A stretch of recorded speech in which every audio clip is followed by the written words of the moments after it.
mais um episódio da nossa série pela China. No primeiro vídeo nós mostramos a diferença do McDonald's brasileiro com o McDonald's chinês. Já hoje nós vamos falar de um sanduíche que é o bao, mas algo me diz que o bao que a gente conhece não é exatamente o bao que eles têm lá na China. E assista esse conteúdo até o final porque eu vou fazer uma receita de bao. Claro que essa minha missão foi facilitada pelas dicas da Luana, que é a nossa apresentadora lá na China, em Pequim.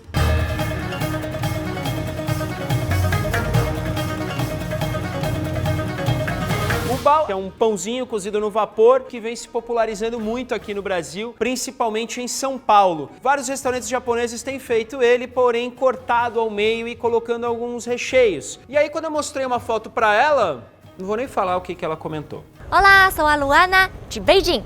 Mohamed me pediu para falar sobre o bao chinês e me mostrou isso. Fiquei tonta. Como ele é diferente do bao que conheço desde pequena? Esse tipo de bao chama-se Gua bao. É uma iguaria originária de Taiwan. A maior diferença entre os dois é que o gua bao não é fechado. No dialeto local, a palavra gua significa cortar. Então, gua bao é o bao cortado no meio para colocar carne e verdura. A gente o come na virada do ano novo para desejar prosperidade do ano que vem. Mas hoje eu vou mostrar como é o bao tradicional aqui na China. A gente chama de baozi. O baozi é uma das refeições principais do dia. Ele é acompanhado geralmente por sopa de arroz e pratos frios. Dizem que o baozi já tem uma história de mais de 1.800 anos. Ele foi inventado para ser a comida de soldados nos tempos de guerra, por oferecer uma nutrição equilibrada de hidrocarboneto, gordura e fibras. Não existe uma receita padrão de bao, né? Vai desde uma massa básica com farinha, água e fermento, até outras opções que podem ir leite, manteiga, amido de milho, açúcar. E aí, com os testes que fizemos, achamos a nossa receita. Em um potinho eu coloco água em temperatura ambiente e fermento biológico seco. Deixa essa mistura parada 10 minutinhos para o fermento ativar. E calma, gente, as medidas completas estão aqui na descrição do vídeo. E já aproveita aí e siga a Luana aqui no YouTube. Ela tem um canal super legal, com vários vídeos lá na China e todos em português. Olha só. Na batedeira eu coloco farinha de trigo, amido de milho, açúcar refinado, sal e o nosso fermento que já ativou. Esse aqui é o gancho, é um acessório que geralmente vem aí com as batedeiras, que é próprio para fazer pão. Então eu já uso ele para mexer primeiro a nossa mistura aqui dentro. Essa é uma diquinha super interessante para você sujar menos louça, que o Will dá no vídeo que ele ensina a fazer brioche. Então, ó, dou só uma primeira misturadinha, porque se eu ponho esse gancho na batedeira e começo a bater, vai voar farinha para tudo que é lado. Prendo aqui meu gancho e vou bater isso em velocidade média até tudo se incorporar. Se você vê que a massa não tá dando liga, pode colocar aos poucos água com a ajuda de uma colher. É bem pouquinho mesmo, e aí você vê que uma hora ela dá a liga. E por que isso acontece? Porque a farinha que eu tô usando pode ser diferente da sua, então não é tão exato assim. Olha como que ela fica. Depois que ela chega nesse ponto aqui, é hora de colocar a manteiga. Importante que ela esteja em temperatura ambiente. Bate ela de novo, a manteiga já se incorporou com a massa, mas mesmo assim precisamos continuar batendo de 8 a 10 minutos. Isso nada mais é do que a sova. É possível fazer na mão? É possível. Dá mais trabalho? Dá. Como hoje eu tô um pouco preguiçoso, batedeira. Olha só como que ela fica, bem lisinha, bem macia. Então faço uma bolinha. E aí aqui na bancada eu só vou dar uma leve sovada para que ela fique mais lisinha. Com a maçã da mão, viro ela tá bem mais lisinha agora. Faço a bolinha. Numa tigela eu passo só um fiozinho de óleo. Isso vai evitar com que a massa grude na tigela. E aí eu coloco ela aqui dentro. E aí agora com um pano úmido, bem importante, para não ressecar a massa, a gente fecha. E aí agora é só deixar ela fermentar por 1 hora. Se aonde você tá muito frio, leva um pouquinho mais de tempo. Se tiver muito calor, pode ser até que o tempo seja menor. Eu quero ela aproximadamente com o tamanho dobrado. Enquanto a minha fermenta aqui, parece que lá na China tem massa que não precisa de fermentação, né, Lu? O baozi feito aqui tem 2 tipos de massa. Uma é totalmente fermentada, como esta. Olha a leveza da massa. Ai, caramba! A outra é uma mistura de massa fermentada e não fermentada. fermentada, não fermentada. Massa deste tipo dá para sentir tanto a leveza como a textura da farinha. É um pouco dura. Então, primeira fermentação, ok. A massa cresce. Então, primeiro eu dou uma polvilhada de farinha de leve na minha bancada. E aí sovo novamente para tirar todo o ar que está aqui dentro. Então, ó, é uma sovada muito rápida, ó. Tá ótimo. Viro novamente, faço a bolinha e volta para nossa tigela. Mais uma hora fermentando. Mas, Mohamed, é muito tempo, porque dessa forma, desse jeitinho que eu estou ensinando vocês, vamos ter uma massa muito mais leve depois de assada. Então vem na minha, que é sucesso. Enquanto ela descansa, vamos saber mais sobre as opções de recheios. Os recheios de baozi variam conforme as diferentes regiões. Aqui em Beijing, a gente come mais com carne de porco e alho poró. Esse é de abobrinha com ovo, menos gordura.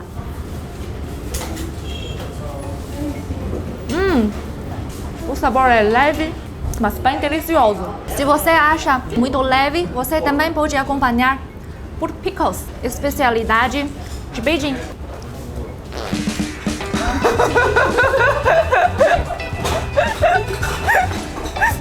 Esse é o recheio de funcho com ovo. Tem um sabor salgado, dá para sentir o aroma especial do funcho. Vamos provar. Falando disso, a minha mãe é uma gênia na cozinha. Ela sempre prepara baozi com recheios variados. Por exemplo, de carne de porco com couve chinesa em conserva, que é ácido, que é uma especialidade local, e recheio doce de açúcar mascavado. O meu recheio vai seguir uma pegada mais tradicional, por isso que será de porco. E eu vou usar 2 cortes. Lombo, que é um corte mais magro e ele vai cru, mas depois ele cozinha, tá, gente? Calma. E copalombo, que já tem um pouquinho mais de gordura e eu vou começar com ele aqui na frigideira. Na frigideira quente, um fio de óleo. Eu uso de milho, que ele é mais neutro, e ponho a carne moída. Eu deixo ela aí dando uma pegadinha no fundo e aí eu não vou colocar nenhum tempero por enquanto, só no final que eu vou fazer isso. Já dei aquela tostadinha de leve, mexo. Para soltar esse fundo eu coloco um fio de vinagre e saquê mirim, que é um saquê mais licoroso. Aí, ó, solto bem, coloco essa carne aqui numa tigela, espero ela dar uma esfriada pra gente continuar o preparo. E esse saquê mais licoroso, ele é muito típico da culinária japonesa, então eu tô fazendo mais tradicional, mas dando alguns toques de outros países ali da Ásia. Minha carne cozida esfriou, agora lombo. E aí, como ele tem menos gordura, ele entra cru e ele só vai cozinhar junto com a massa. É legal que a gente vai ter essas duas texturas e sabores. E aí eu vou pôr também cenoura cortada em cubinhos, a selga cortada bem fininha. A tigela ficou pequena, eu vou pegar uma maior. Agora sim cabe o resto da selga. E vai bastante vegetal mesmo. Cebolinha, molho de ostra, posso pôr um pouquinho mais de vinagre, pimenta do reino preta, eu colocaria um fiozinho de óleo de gergelim, mas eu tô sem, vai azeite mesmo. E aí eu tenho uma pimenta gochujang, que é muito usada na culinária coreana. Então isso aqui é uma mistura de China, Japão e Coreia. E Brasil também, né? Afinal de contas estamos aqui. E aí eu só vou pôr uma colher de chá também. E por fim, ovo, para dar uma ligada nisso tudo. Eu tava esquecendo, mas eu preciso pôr uma pitadinha de sal, tá? Bem de leve. Se precisar no final, eu ponho mais. E agora é só misturar. Vocês vão entender que essa ligada do ovo vai acontecer só depois do pão cozido, tá? E automaticamente vai cozinhar o ovo e a carne crua e um pouco também os vegetais. Eu deixo os vegetais crus, inclusive, para dar textura. Deixo esse recheio separado, ele vai dando uma curtida nos sabores, vai soltar até um pouquinho de água, é normal. E vamos continuar com a massa. Então ela cresce de novo e tudo que a gente já sabe. Polvilho novamente a bancada com farinha. E aí eu pego a minha massa e eu vou fazer tipo uma rosquinha com ela. Ó. Então, ó, eu venho aqui no centro e faço um rasguinho. E aí eu vou trabalhando essa massa até ela virar uma rosca. Foi. Agora ponho na bancada. É isso que a gente quer, tá vendo? Essas bolhas de ar, uma massa leve. E isso acontece porque a massa tá muito boa e porque ela fermentou o tempo necessário e por mais de uma vez. Vou usar aqui minha pazinha, corto, abro ela. E aí eu já vou porcionar em aproximadamente 3 dedos. Cada massinha dessa vai ser um baozi. Como é que a gente vai bolear? Eu vou pressionar ela com a mão primeiro, já fazendo um círculo, e aí eu vou juntando ela, ó, tá vendo?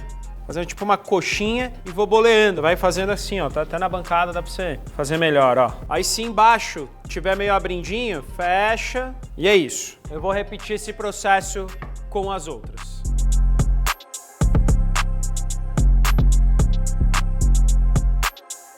Bolinhas no jeito, precisam descansar novamente. Só que agora, 30 minutos. Enquanto isso, já sabe, se inscreve no canal e compartilha essa nova série que a gente tá fazendo com todo mundo. Bancada e rolo já enfarinhados, massa já descansou o que precisava, vamos rechear. Então, eu pego aqui a minha bolinha e vou abrindo com a ajuda do rolo. Não é para ficar muito fina, mas também não pode ficar muito grossa, meio do caminho. Então, tamanho que ela fica. E aí uma diquinha, nas bordas, ó, você vai abrindo ela ainda mais com os dedos, só nas bordas, no centro não, porque eu quero o centro um pouquinho mais espesso para segurar melhor o recheio, tá? Senão corre risco dele rasgar embaixo. Massa na mão, então olha o tanto de água que sai desse recheio. Isso acontece por causa da água que tem no vegetal, na própria carne crua, e o vinagre e o sal aceleram esse processo também.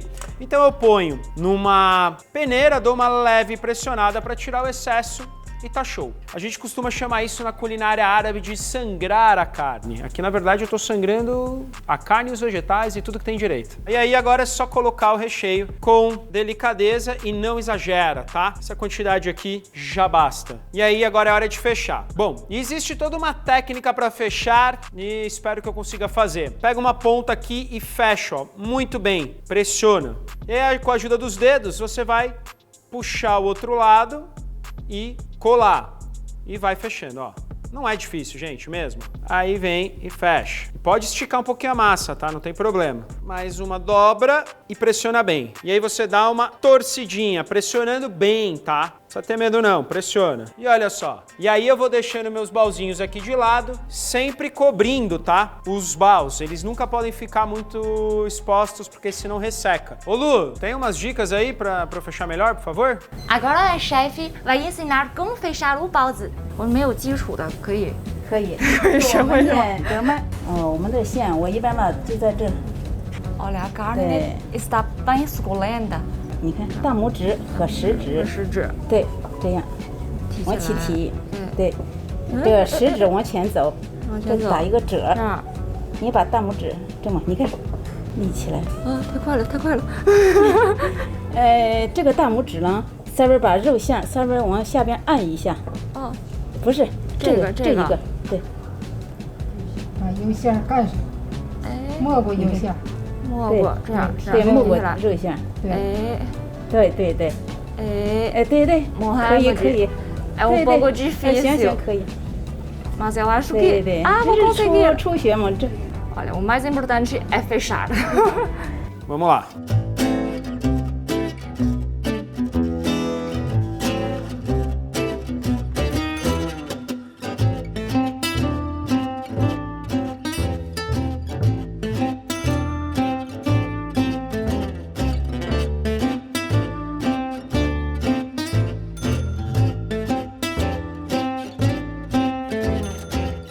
Eu não aprendi a fazer esfirra rápida que nem minha mãe, não vai ser bal que eu vou aprender, né, gente? Então eu vou na maciota e você, se fizer a receita, também. Agora a gente vai fazer o guabal, que é o que a gente mais conhece aqui no Brasil. Deixo ele oval, então eu só vou fazer de um lado, e aí é só dobrar no meio. Então eu deixo eles descansando por mais 45 minutos. Não tem jeito, depois que você mexe e trabalha com a massa, ela precisa dar um relax. E aí é até legal para você dar mais valor quando você for comer um pãozinho desse, né? Na verdade, dê valor para todos os pães feitos com qualidade, porque dá trabalho. Chegou o momento de cozinhar os nossos baozes e vamos cozinhar neste utensílio aqui, muito típico chinês. E é nele que a gente consegue cozinhar com vapor. E aí você consegue, inclusive, fazer isso em 2 andares diferentes, ó. Isso aqui é muito específico, né? Você encontra em casas especializadas aqui em São Paulo, no bairro da Liberdade.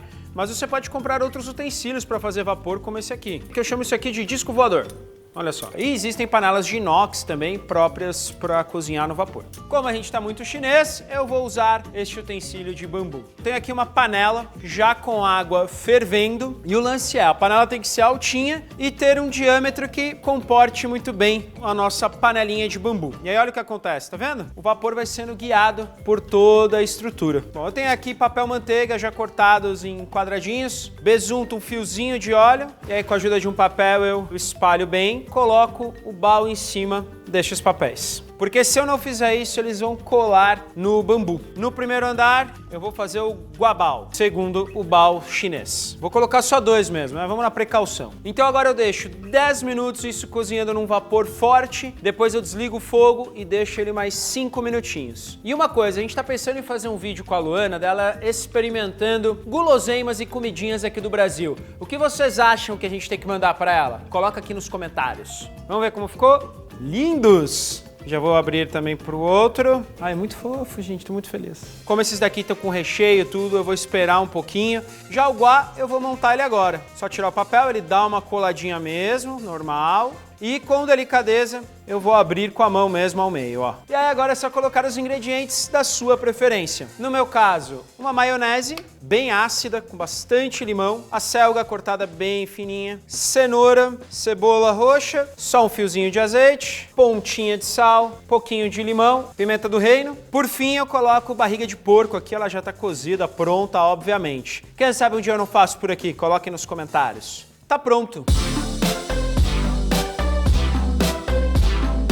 Chegou o momento de experimentar e mostrar pra vocês como ficou, ó. E esse bao ele não fica tão branco assim como alguns que a gente vê por aí, porque eu tô usando uma farinha convencional. Se você usar uma farinha de maior qualidade, importada, italiana ou até mesmo chinesa, você tem um resultado ainda melhor. Principalmente se for onde a Luana nasceu, porque lá eles produziam trigo. Produziam não, produzem ainda, né? A minha terra natal fica no Nordeste, região mais fria da China. Os lugares produzem trigo, por isso as pessoas de lá consomem muito receitas feitas com farinha. Por exemplo, jiaozi, que é ravioli chinês, macarrão e baozi. Então vamos ver como ficou por dentro? Olha este baozinho que lindo. Não sei se dá pra perceber, mas a massa fica muito leve, bem cozida e realmente isso acontece por causa das fermentações. Se você fizer uma só, vai dar certo, mas não vai ficar leve desse jeito. A gente testou, eu posso te garantir. Deixa eu comer?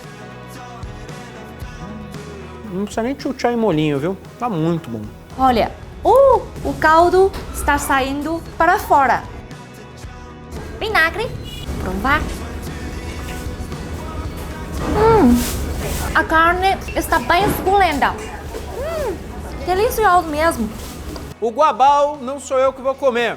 Vem, Catarina, come o seu bao aqui, pelo amor. Ficou testando 7 dias o bao. Tá bom? Muito boa essa versão de bao. recheio. Bom, realmente fica fofinho, né, Catarina? Você sabe porque testou. Dá um pouquinho de trabalho, mas vale super a pena. Eu quero agradecer a Doc Filmes, Estúdio Paulista e também a Luana pela parceria aí dessa série que só tá começando. Que pratos chineses vocês gostariam de conhecer? Nos enviem mensagens. Até mais!